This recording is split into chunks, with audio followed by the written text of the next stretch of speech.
Oke, kita fokus ke mood ya, karena sesuai dengan judulnya, ini mood swing, itu gangguan kesehatan mental atau bukan? Jawabannya adalah tidak selalu. Mood swing itu nggak selalu tentang gangguan. Karena mood swing itu alami dan bisa berubah-ubah itu wajar.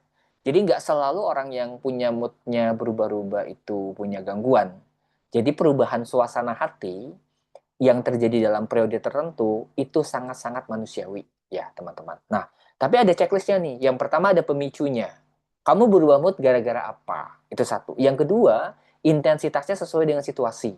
Jadi bisa tinggi, bisa rendah, itu tergantung dari kejadiannya. Dan itu wajar. Nah, yang ketiga, kalau mood swingnya biasanya keseharian, daily, itu sebenarnya durasinya pendek.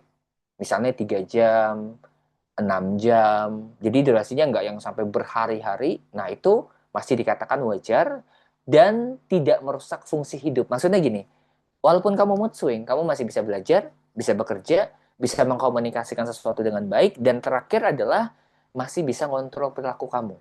Nggak kebawa sama moodnya. Nah, itu mood swing yang masuk ke dalam kategori yang wajar. Jadi kalau teman-teman merasa seperti itu, nggak apa-apa, it's okay, itu bagian dari manusia ya. Karena manusia bukan robot, jadi moodnya bisa berubah-ubah gitu. Nah, gimana dengan perubahan mood yang butuh pemeriksaan? Nanti kita setelah ini akan mengarah kepada perbedaan antara borderline dan juga bipolar. Perubahannya ekstrim, itu satu. Jadi contohnya dari yang bahagia banget, jadi sedih banget. Atau teman-teman yang dari mencintai, jadi membenci, jadi dari yang antusias sampai ngeblok gitu ya. Nah, itu kan ekstrim ya. Itu satu. Yang kedua, nggak cuma sekali, tapi berulang-ulang, terus-menerus, dan ini udah jadi pola perilaku. Nah, itu yang perlu diperhatikan. Ketiga, sulit dikendalikan. Seperti kamu ngomong ke diri kamu sendiri atau ngomong ke pasangan atau teman kamu, pengennya sih nggak gini, tapi gimana ya? Susah gitu. Nah, itu berarti sulit dikendalikan.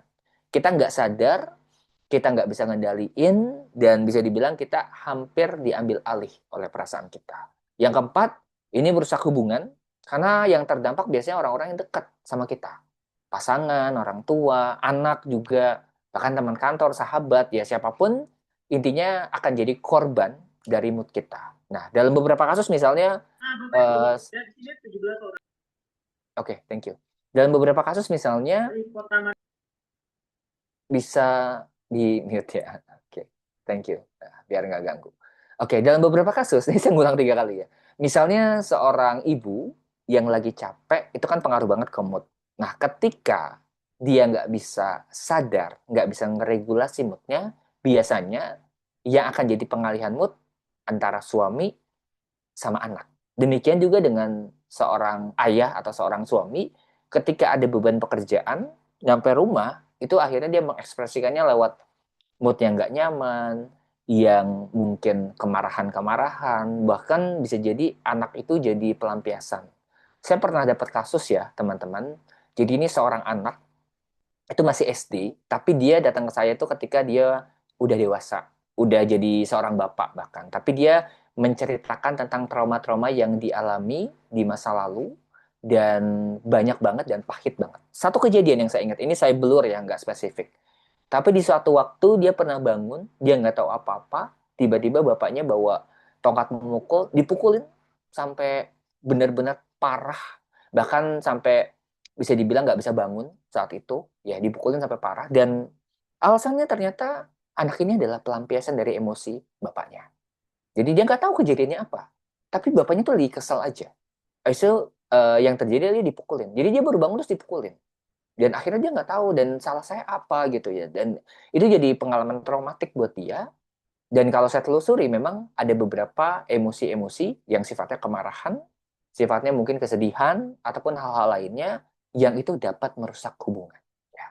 Mengganggu aktivitas keseharian dan menimbulkan perilaku beresiko. Nanti kita bahas lebih jauh lagi perilaku beresikonya apa aja, termasuk kebiasaan-kebiasaan tertentu yang merugikan secara finansial, secara tubuh, badan, dan juga secara mental emosional. Seperti itu. Oke, ini masuk ke dalam borderline dan juga bipolar. Nah, buat teman-teman yang mungkin baru pertama kali mendengar istilah BPD atau bipolar, ini dua-duanya masuk ke dalam gangguan psikologis tapi beda klaster ya. Jadi kalau borderline itu masuknya ke dalam gangguan kepribadian. Kalau bipolar itu masuknya ke dalam gangguan mood ya, atau gangguan ketidakstabilan perasaan. Tapi banyak orang yang sulit ngebedain. Walaupun dua-duanya bisa terjadi bersamaan. Jadi ada orang yang punya borderline dan bipolar tuh bisa, tapi hanya salah satu juga bisa, dan penanganannya juga ada agak sedikit berbeda. Makanya biasanya kalau datang untuk konseling atau terapi, saya selalu tanya, pernah konseling sebelumnya, ada diagnosis atau ada rujukan? Kalau memang ada, kita tes ulang, kita pastikan. Kalau memang nggak ada, saya akan telusuri dari awal biasanya. Saya dapat klien dengan bipolar itu cukup banyak, dan cirinya kan mood swing yang episode biasanya. Kalau untuk yang borderline, itu lagi banyak-banyaknya, tapi itu paling banyak memang di mungkin 3 bulan terakhir ini. Bahkan itu direkomendasikan oleh psikiaternya sendiri, karena beberapa klien saya kan udah ke psikiater dan minum obat karena butuh coping skill. Jadi perlu latihan terapi, latihan-latihan yang sifatnya bukan hanya menggantikan obat, tapi memperlengkapi kondisinya supaya lebih bertahan. Ya, ini saya buat simpel aja ya, teman-teman, supaya paham tentang perbedaannya. Saya mulai dari borderline. Jadi borderline itu istilahnya namanya kepribadian ambang ya. Jadi borderline personality disorder itu gangguan, dan ada 5 karakter biasanya. Yang pertama adalah takut kehilangan yang sangat besar. Jadi ini berlaku buat beberapa orang yang ngerasa jadi ada cemasnya ketika ada orang dekat yang berpotensi akan hilang, menjauh, atau berubah sikap, yaitu ke-trigger. Contoh misalnya, balas chat terlalu lama. Buat beberapa orang kan biasa aja ya. Tapi buat orang dengan borderline, itu mengancam. Dan dia akan texting terus, akan telepon terus, sampai pasangan atau teman dekatnya ini bisa dihubungin. Dan dapat kepastian. Kenapa? Karena takut banget ditinggalkan. Itu satu. Yang kedua, nggak stabil dalam berhubungan. Yang tadi saya bilang ada tarik ulur. Ini berlaku untuk hubungan orang tua, sahabat, dan juga pasangan suami istri. Contoh ya, saya ambil yang pasangan. Di satu waktu dia bisa bilang bahwa saya cinta banget sama kamu. Tapi kemudian ada satu kejadian yang dia ngerasa nggak dicintai. Dia kemudian berbalik arah dan bilang bahwa saya benci banget sama kamu. Kamu nggak usah dekat sama saya. Kayaknya hubungan kita nggak akan berhasil. Tapi ketika setelah itu dia nyesel dan bilang bahwa saya cinta lagi sama kamu. Saya cinta banget sama kamu. Nah, itu tarik ulur dan sering kok terjadi. Jadi kalau teman-teman ngalamin itu, kamu nggak sendirian, dan itu perlu untuk dipetakan, karena ketidakstabilan dalam hubungan ini itu beralasan. Ya. Kemudian ada kebingungan dalam identitas, perasaan kosong. Ini mirip-mirip sama depresi, tapi lebih kepada arahnya adalah ngerasa kok kehilangan tujuan. Bahkan nanti ada yang sampai mengarah ke tindakan mengancam, menyakiti diri, atau tindakan-tindakan melukai diri, itu ada beberapa. Tapi intinya yang paling terlihat adalah ngerasa tiba-tiba kosong, ngerasa kayak nggak punya tujuan hidup. Ada emotional dysregulation, seperti nggak bisa memahami emosi sendiri. Yang tadi saya bilang ya, saya pengennya sih nggak gini, tapi terjadinya begitu saja. Ya. Jadi kelihatannya kayak, oh ini orang bipolar ya, padahal nggak, dia borderline. Dia punya kepribadian yang punya ciri-ciri spesifik, dan itu ada penyebabnya. Terakhir ada impulsivitas, dan ini akan kita bahas. Impulsivitas ini nanti masuk ke dalam beberapa perilaku yang spesifik, dan saya akan bahas di terakhir supaya teman-teman kalau memang ternyata relate juga nanti bisa cerita untuk bagian itu. Nah, yang kedua, kalau untuk borderline itu ada 2 ciri yang paling dominan. Ada mania, itu perasaan senang, berenergi.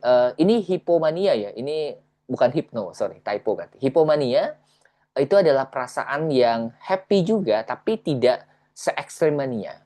Kalau mania itu bisa sampai energinya tuh banyak banget, sampai ngobrol nggak habis-habis, sampai kamu mungkin nggak butuh tidur. Intinya tuh antusias, dan itu biasanya berlangsungnya seminggu atau 2 minggu. Jadi ada episode sampai energinya habis, ke depresi. Depresi adalah kesedihan. Simpelnya itu, kehilangan kebahagiaan, kehilangan minat, dan ngerasa hidup itu nggak berarti. Makanya ngurung diri, menarik diri, nggak mau ngomong, seringkali udah mulai menjauh dari kegiatan-kegiatan, malas mandi. Kadang-kadang malas mandi nggak cuma jorok ya, tapi juga ada potensi mungkin depresinya lagi muncul gitu ya. Yang paling sering juga gangguan tidur berlebih atau berkekurangan, kemudian gangguan makan berlebih atau berkekurangan, dan tadi nggak ada aktivitas atau kehilangan energi kalau beraktivitas. Nah, itu yang terjadi, dan itu ada episodenya kalau di bipolar. Jadi terjadinya dalam kurun waktu tertentu, misalnya mania atau hipomania dulu, kemudian depresi, kemudian balik lagi, jadi mood swingnya itu ada episodenya. Ya, itu kurang lebih perbedaannya. Nah, ini contoh siklusnya. Saya mulai dari yang borderline dulu. Jadi triggernya contoh, ada trigger pasangannya cuek, atau trigger temennya ngomong yang nyakitin, atau trigger orang tuanya intinya ngomong sesuatu lah gitu ya. Dan kemudian trigger itu memunculkan fear of abandonment atau rasa takut ditinggalkan. Akhirnya ini panik nih. Panik, aduh nanti dia ninggalin saya. Oh, dia udah nggak cinta sama saya, dia nggak peduli sama saya. Wah, itu udah mulai panik. Nah, ada ledakan emosi mulai dari marah, demanding, ngubungin berulang, dan akhirnya menyebabkan konflik dalam hubungan.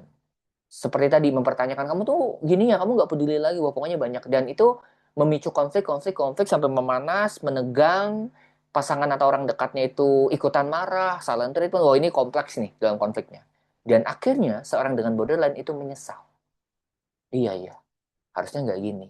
Kemudian takut ditinggalin lagi, dan siklusnya berulang. Seperti itu, muter. Nah, kalau bipolar, itu biasanya mood swing-nya itu tidak beda sama yang tadi saya bilang yang berubah-ubah dalam beberapa waktu. Jadi nggak berubah dalam beberapa jam.